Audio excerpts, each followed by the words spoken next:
जय गुरुदेव। चोरी से बरकत खत्म हो जाती है। एक पुराने समय की बात है। अपने इलाके में दो चोर रहते थे। उनकी बड़ी दोस्ती थी। एक पूरब की ओर जाता तो दूसरा पश्चिम की ओर। दोनों पैदल यात्रा करते थे। एक दिन दोनों रास्ते में मिले। एक दूसरे से पूछा कि आजकल तुम्हारा काम कैसा चल रहा है। दूसरा बोला कि बहुत अच्छा चल रहा है। पहले ने कहा कि हम चोरी करते हैं तो किसी को मारते नहीं हैं। इस पर दूसरे ने कहा कि भाई हम तो मार भी देते हैं।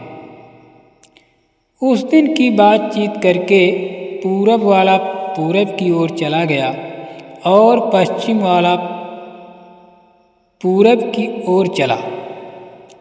पूरब वाला चोर पश्चिम की ओर वाले चोर के घर गया।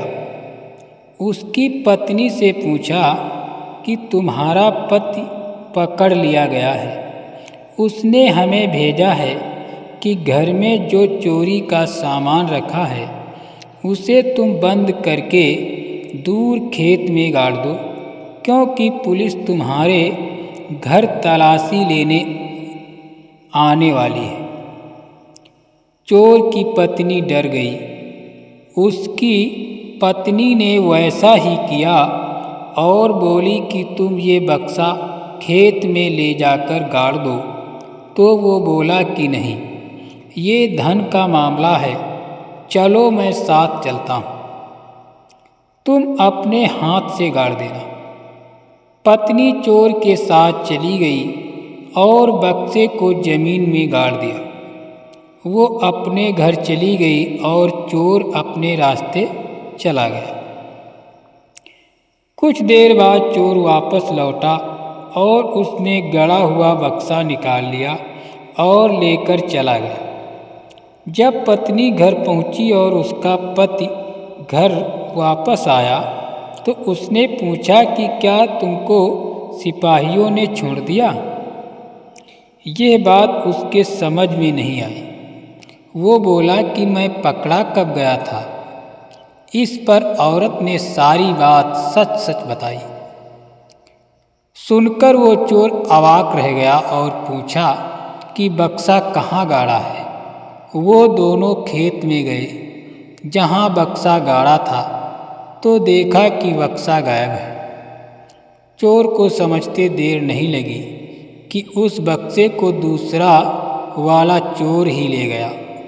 वो सोचने लगा कि सामान तो सब चोरी का ही था, मैं किसी से कुछ कह भी नहीं सकता, ऐसे धन से क्या फ़ायदा। उसने निश्चय किया कि अब मैं मेहनत मजदूरी करूँगा और चोरी नहीं करूँगा। कहने का मतलब ये है कि चोर के घर भी चोरी हो जाती है, पर किसको कौन सी बात लग जाए, चोट लगने पर वो चोरी छोड़ दे। स्वामी जी महाराज ने कहा, हमारे स्वामी जी महाराज दादा गुरु के गांव में एक चोर रहता था। उसके घर चोरी हो गई। वो स्वामी जी महाराज के पास आया और बोला कि महाराज जी मैं भी एक चोर हूँ, पर मेरे घर चोरी हो गई, सब माल चला गया। स्वामी जी महाराज ने उसको समझाया कि चोरी क्यों करते हो, मेहनत मजदूरी करके रोटी खाओ, चोरी से बरकत खत्म हो जाती है। तुम चोरी करके इकट्ठा करते हो, सब एक साथ चला जाता है, तुम कुछ भी नहीं कर सकते। स्वामी जी की बातें उसके दिल को छू गईं। उसने चोरी छोड़ दी। आदत तो तरह से छूटती है। आदत दो तरह से छूटती है, या कोई धक्का लग जाए या कोई समझा दे। इसलिए यहाँ होशियारी से रहो, नहीं तो झटका खा जाओगे। यहाँ आए हो विकारों को छोड़ने के लिए, विकारों को लादने के लिए नहीं, पर तुम लादते हो, छोड़ते नहीं। प्रेम और सम्मान मानवता का पहला प्रण है। शराब और मांस को दूर कर दो, देश में रामराज आते देर नहीं। जय गुरु।